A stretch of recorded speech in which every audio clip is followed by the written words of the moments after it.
Hello, and welcome to another episode of Charlie's Desk. Thanks for watching. On the desk today, we're very zoomed in, and from left to right, we have a little tiny Energizer watch battery. Let me see, what is the number on that? It's a 3 volt. It's a 3 volt battery. Of one of those. It comes in a package of 2. I have one left. And then to the right of that, I have a little plastic doorbell. It's a little, it's about the size of a fun-sized Twix. But it's made of white plastic. It's a button. You press it. And this is a radio-controlled doorbell. And then to the right of that is one of those command strip thing that you can put on the wall. That's got like a little Velcro-iness to it. They show you could hang something up. And then beneath these 3 items is, it looks like a pen, but it's actually a screwdriver, and it has 4 different heads that you can use. So yeah, today's episode is kind of a stories from the road episode.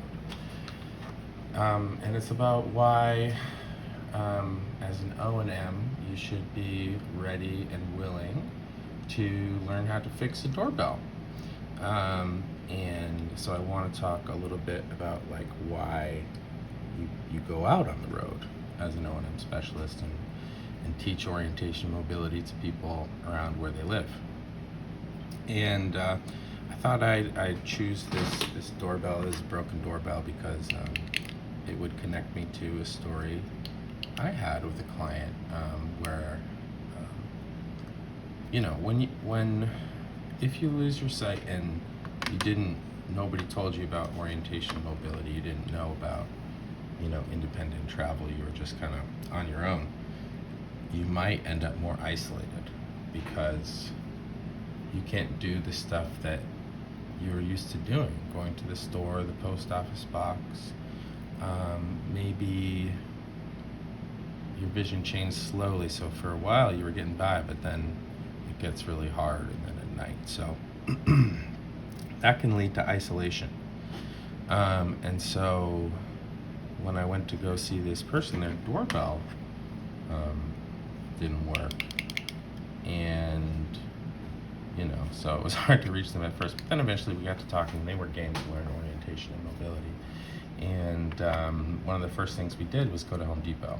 Right, gave me a chance to sort of evaluate her skills in an indoor environment that I could make sure she was safe in,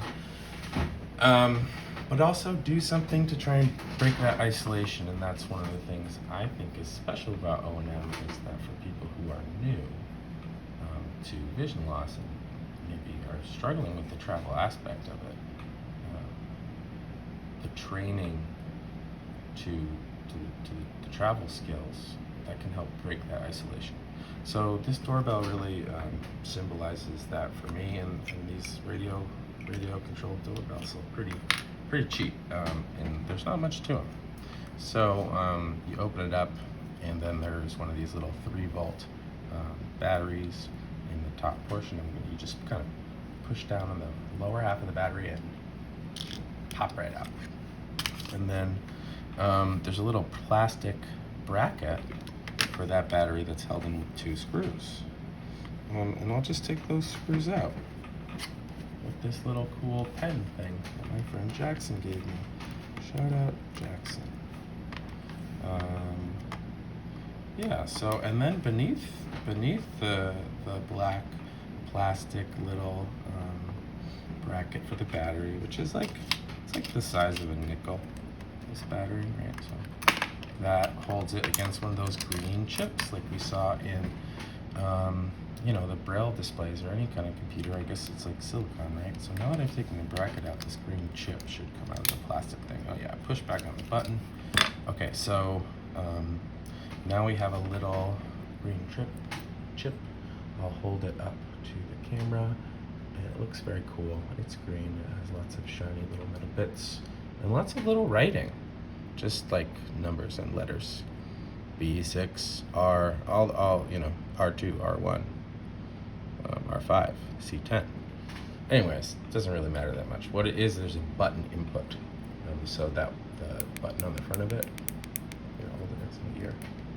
It's a button input, and then on the other side, it connects to a little thing that says ANT, which stands for antenna, and then there's a little coil of copper wire that's the antenna. So the idea is there's a power source, right? The battery that's connected to the button. The button's connected to the antenna.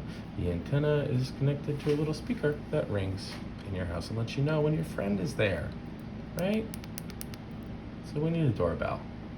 I didn't need to know this to fix it, but this is the actual doorbell from that situation. And I didn't know about radio doorbell. So you just go to Home Depot, you get another one of these things. And usually they're just put on there with a command strip, right? Peel off the back of this command strip, put it on the wall, and then it has like a little tab that you can, if you pull straight down, it won't rip off the wall. And you can get them to work outdoors. So you get another one of those. Then you know when your friends are there. So as an O&M, may seem unrelated, but be ready to fix a doorbell, because that could be part of a necessary part of the transformation from being kind of stuck at home and to getting back to doing what you used to do, even though it's in a different way. I don't know if the way you do it is important. Maybe just doing it's important. Like I was talking with this teacher on the first guest desk with my friend Gabe about math, and we were talking about two different methods of representing mathematical information that's normally graphed non-visually. And he had this audio graphing thing that was really cool. All the graphs had personalities, which was very cool. The tangent is a banging graph, just so you know. Parabolas are goofy. But he was saying to me, it doesn't really matter to him what makes his kid get the concept, So if it's something non-visual for somebody, and maybe it was for me, just hearing the sound of a tangent, I'm like, oh, that's what that's like. To have that to associate it with is valuable for me, and probably would have helped me in math, even though, I never had a vision impairment. I don't have a vision impairment, but, my problems with math were never related to that. But something non-visual definitely could have helped me. So that's another thing I think Charlie's Desk is about, is like the value of all things non-visual. And as well as taking apart broken things like this little doorbell, which isn't that many pieces. I don't have the other part of this doorbell, but you get the little battery powered button that you put outside your door, and then there's a little speaker. And you put that inside and you hear it. So it's not wired through your house like it would be in the old fashioned way, so they can run out of battery. It's not the best state of affairs if your friends stop by. So anyways, thank you for watching Charlie's Desk. This has been why O&M should be ready to fix a doorbell. Thanks for watching. Bye.